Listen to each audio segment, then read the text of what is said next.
ఓం నమ శివాయ. కార్తీక పురాణం 11వ అధ్యాయం. మందరుడు పురాణ మహిమ. ఓ జనక మహారాజా, ఈ కార్తీక మాస వ్రతం యొక్క మహత్యము గురించి అనేక ఉదాహరణలు చెప్పి ఉంటుంది. ఇంకను దీనిని గురించి ఎంత చెప్పినను తనివి తీరదు. ఈ మాసమందు విష్ణువును అవిసె పువ్వులతో పూజించిన ఎడల చాంద్రాయణ వ్రతము చేసినంత ఫలము కలుగును. విష్ణు అర్చనానంతరం పురాణ పఠనం చేయించిన, వినిపించిన అటువంటి వారు తప్పనిసరిగా వైకుంఠాన్ని పొందుతారు. దీని గురించి మరొక ఇతిహాసం చెప్పదు. శ్రద్ధగా ఆలకింపుము అని వశిష్ఠుల వారు ఈ విధముగా చెప్పదొడంగి. పూర్వము కళింగ దేశమున మందరుడని విప్రుడు కలడు. ఇతడు ఇతరుల ఇండ్లలో వంటలు చేయుచు, అక్కడనే భుజించుచు, మధ్య మాంసాది పానీయములు సేవించుచు, తక్కువ జాతి వారి సాంగత్యం వలన స్నాన జప దీపారాధనాధికములను ఆచారములను పాటింపుగా దురాచారుడై మెరుగుచుండెను. అతని భార్య మహాసాధ్వి, గుణవంతురాలు, శాంతమంతురాలు. భర్త యొక్క దుర్మార్గుడైనను పతినే దైవముగా భావించి విసుగు చెందక సకలోపచారములు చేయుచు పతివ్రత ధర్మమును నిర్వర్తించుచుండెను.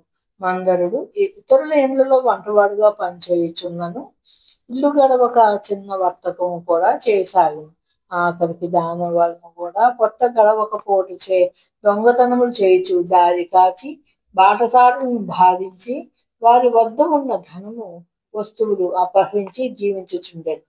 ఒక దినమున ఒక బ్రాహ్మణుడు అడవిదారిన పడిపోవచుండగా అతనిని భయపెట్టి కొట్టి ధనము అపహరించుచుండగా మరొక కిరాతకుడు వచ్చి ధనాశచే వారిద్దరిని చంపి ధనము మూటగట్టుకుని వచ్చుచుండెను. సమీపముందలి ఒక గుహ నుండి వ్యాఘ్రం ఒకటి అంటించుచూ వచ్చి కిరాతకునిపై పడింది. కిరాతకుడు దానిని కూడా చంపాడు. కానీ ఆ పులి కూడా తన పంజాతో కిరాతకుని కొట్టిండుట వలన ఆ దెబ్బకు కిరాతకుడు కూడా చనిపోయింది. ఈ విధముగా ఒకే కాలంలో కూడా యమలోకము నలుగురు 4 విధముల హత్యలు చేసి చనిపోయినందున ఆ నలుగురు కూడా లోకమున అనేక శిక్షలు అనుభవించుచు రక్తము గ్రక్కుచు బాధపడుచుండేది. మందరుడు చనిపోయిన నాటి నుండి అతని భార్య నిత్యము హరినామస్మరణ చేయుచు సదాచార వర్తిని భర్తను తలుచుకుని దుఃఖించుచు కాలము గడుపుచుండెను. కొన్నాళ్లకు ఆమె ఇంటికి ఒక ఋషి పొంగవుడు వచ్చాను.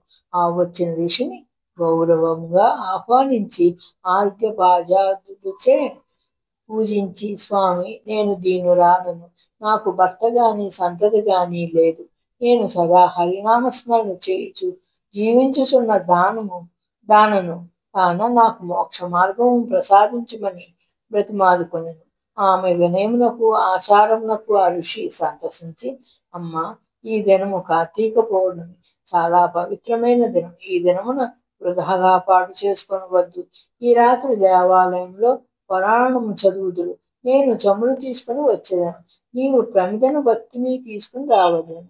దేవాలయంలో ఈ వత్తిని తెచ్చిన ఫలమును నీవు అందుకును అని చెప్పిన తోడనే అందుకు ఆమె సంతసించి వెంటనే దేవాలయంలోకి వెళ్ళి శుభ్రము చేసి గోమయము అలికి ముగ్గులు పెట్టి తానే స్వయంగా చేసి 2 వత్తులు వేసి ఋషికి తెచ్చిన నూనె ప్రమిదలో పోసి దీపారాధన చేసింది.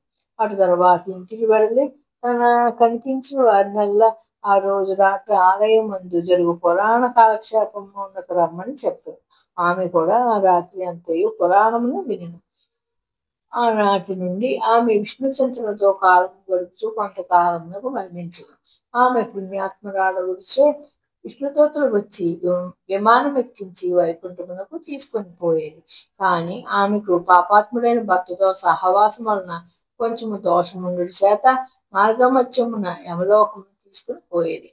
అసలు నరకమందు మరి ముగ్గురితో బాధపడుచున్న తన భర్తను చూచి, ఓ విష్ణుదూతలారా, నా భర్త మరి ముగ్గురును ఈ నరక బాధపడుచున్నారు. కాన నా ఎందు దయించి వారిని ఉద్ధరింపడని ప్రాధేయపడింది. అందు విష్ణుదూతలు, అమ్మ, నీ భర్త బ్రాహ్మణుడై ఉంటిను స్నాన సంధ్యాదులు మాని పాపాత్ముడైనాడు. 2వ వాడు కూడా బ్రాహ్మణుడైనను అతను కూడా ధనాశచే ప్రాణహితును చంపి ధనమును హరించడు.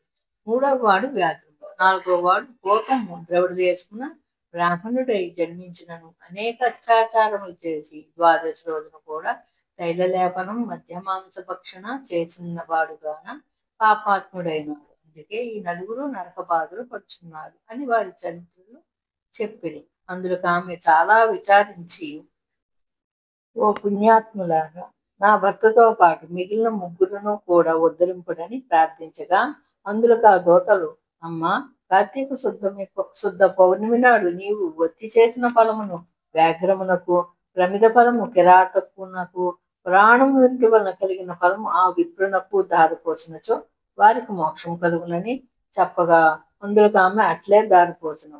ఆ నలుగురును ఆమె కడకు వచ్చి విమానం ఎక్కి వైకుంఠమునకు వెళ్ళింది. కావున ఓ రాజా, కార్తీక మాసమును పురాణం వింటి వలన, దీపం వెలిగించుట వలన ఎట్టి ఫలము కలిగిన వింటివా అని వశిష్ఠుడు వారు చెప్పిరి.